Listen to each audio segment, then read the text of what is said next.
This is an estimate for a family house. We've used the $300,000 you were saving. What? Wait. Did you already spend that money? Be grateful we used it well. It's your fault for hiding it. Did you guys even check the name on the account? My name is Laura, and I'm a 35-year-old office worker. My husband Mason and I have been married for 2 years. We met at a house party and he was really interested, which started our relationship. After dating for about a year, he proposed, and we got married. During our dating period and even after we got married, Mason was very sweet. I was sure I had married a good man. However, after about a year of marriage, he started to change. At first, he agreed to share the household chores, helping with cleaning and laundry. He wasn't good at cooking, so I did that. We had a fair distribution of household chores. However, he started saying he was tired more often, and he slowed down with his housework. Then he gradually stopped doing his chores altogether. Since I also have a job, if I'm responsible for cooking every day, I hardly have time for cleaning or doing laundry. So I end up doing everything on the weekends. Even though we had agreed to share the chores before, he refuses to help out when I ask him. Ironically, he tells me to do less housework, yet he stubbornly refuses to do any himself. Around this time, he started acting like a dominant husband, insisting on having his own way in everything.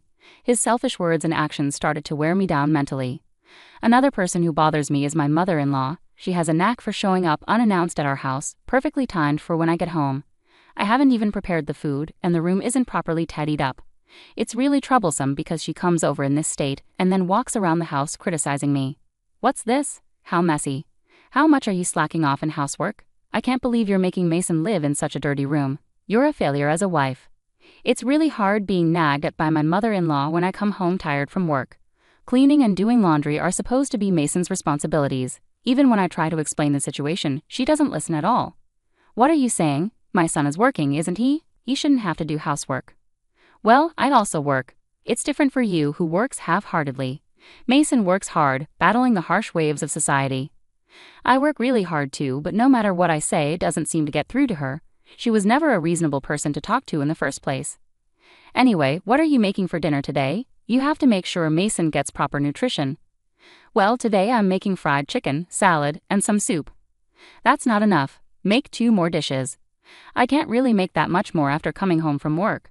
Stop talking back. What kind of upbringing did your parents give you? I was so fed up with being told all these things that I said something confrontational. Isn't it really rude for you to show up unannounced at our house? Didn't your parents teach you basic manners?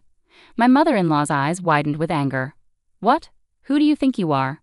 A daughter-in-law should not be so impertinent.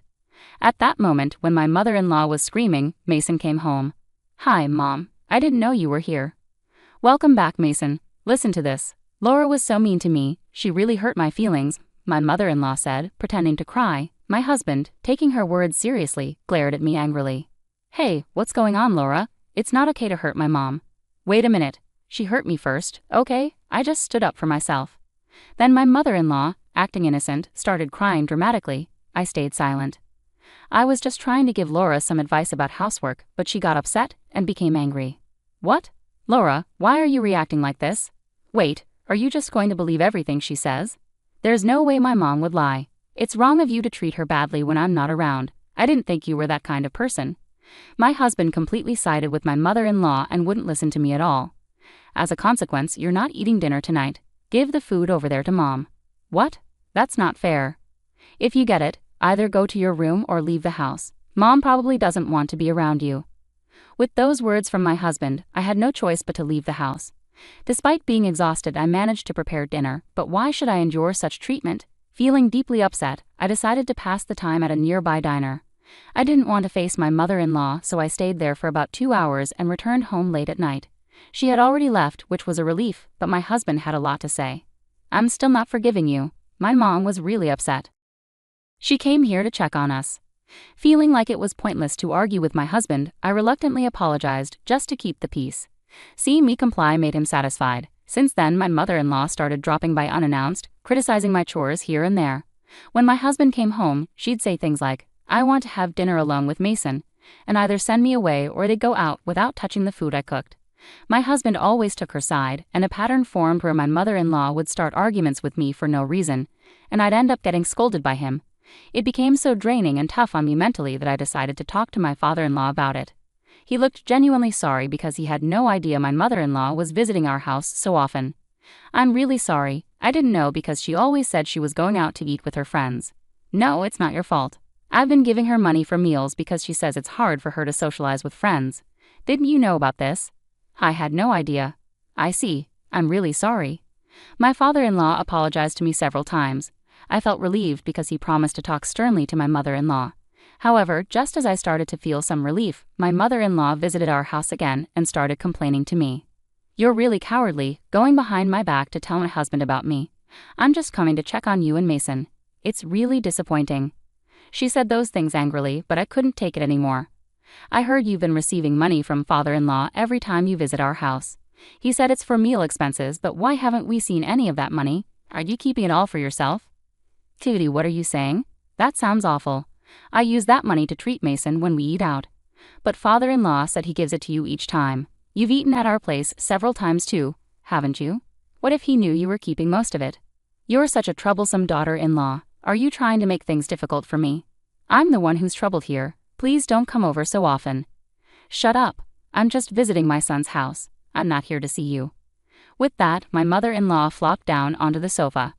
I don't want to see your face. I'll be here until Mason comes back, so please go somewhere else. Completely fed up, I didn't want to deal with her anymore. I decided to stay in my room. Later, my husband came home and started chatting cheerfully with her in the living room. Not wanting to hear their complaints, I quietly slipped out while they were talking and went to a diner. I returned home about 3 hours later. My husband was already asleep, and my mother-in-law had left, so it was peaceful. I went back to my room. That's when I noticed something was wrong.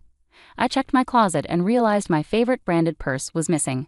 I immediately suspected my mother-in-law. She must have taken the chance to sneak into my room and steal it while I was out. Unbelievable. I talked to my father-in-law right away. He was shocked. Really? I can't believe she'd do something like that. At first he was skeptical, but when I showed him a photo of when I bought the purse and gave him the serial number I had kept, he agreed to investigate while my mother-in-law was away. I'm so sorry for my wife's behavior, Laura, he apologized sincerely. We met at a cafe where he returned the purse and apologized repeatedly. I really don't know what to do about those two. I need to find a way to teach them a lesson. After saying that, my father-in-law seemed to have an idea. I was surprised to hear the plan he proposed. Would it really work? Later, I decided to go along with my father-in-law's plan. As usual, my mother-in-law came to our house and immediately glared at me. You haven't been stealing anything, have you? What do you mean? My purse has been stolen. Hey, that purse was originally mine. That's unfortunate. I suspect you're the one who took it. Why would you think that? Humph, because you don't seem to have received a proper education. Is that so? Should we report it to the police? No, there's no need to go that far. My mother-in-law didn't want to involve the police because it would expose her as the thief. But I anticipated she might search through my room again, which was exactly what I was counting on. When my husband came home, I intentionally left the house. I made sure there was nothing valuable in my room and moved all my expensive items to my parents' house. I had already discussed divorce preparations with my parents, so my room only had essential items for daily use. Except for one thing. I returned home earlier than usual on purpose. My mother-in-law was just about to leave, and I noticed she and my husband were exchanging smirks. Seeing their expressions, I realized they had fallen into a trap. It seemed like my father-in-law's plan was working. On the weekend, my mother-in-law visited again. Not wanting to deal with her, I stayed in my room. But then both she and my husband called me out. They had smug looks on their faces. We didn't think you'd have that much saved up, my mother-in-law said. What are you talking about? Don't act clueless. We're talking about the money in the savings account. You're so stingy, not even telling Mason about it. I generously used it for the family's benefit. What do you mean? My husband and mother-in-law started showing some estimates on the table, smirking. This is an estimate for buying a family house. We used the $300,000 you saved. Why? Did you already spend that money? You should appreciate that we used it wisely. Why would you make such a decision without asking me? It's your fault for keeping it a secret. We used my $50,000 in savings and bought it outright. No interest that way. I can't believe it. Making such a major decision without involving me. Huh, do you think you have a say in this? Of course I do. And starting now, you'll do all the housework like a slave. If you want to leave, go ahead, but remember, it was mostly your money that paid for this. You wouldn't want to waste $300,000 and leave alone, would you? My husband and mother-in-law burst into laughter. It was utterly disgraceful. I couldn't believe it. I married such a terrible person. Deep down, I had hoped my husband was a good person influenced by my mother-in-law, but it seemed that wasn't the case. I have no regrets now. I took out the divorce papers I had hidden in a drawer and handed them to my husband. "Let's get divorced." My husband and mother-in-law were taken aback. "Are you serious? You're making a big mistake," my husband exclaimed. "I'm sorry, but I'm not losing anything," I calmly replied. "Huh? Did you guys check whose name is on the account?" "Huh?" As I said this, my husband quickly checked the account details, and both he and my mother-in-law looked shocked. "Why is it under my name?" she shouted in disbelief. "Hey, what's going on, Laura? Did you steal my mom's bank book?" "Please don't say such things. I was entrusted with it by my father-in-law." But they didn't believe me, even as I tried to explain. "Stop with the lies. That can't be true." "That's right, you thieves. We'll take you to the cops." As soon as they realized they were in trouble, their attitude changed. It was despicable. "Feel free to involve the police.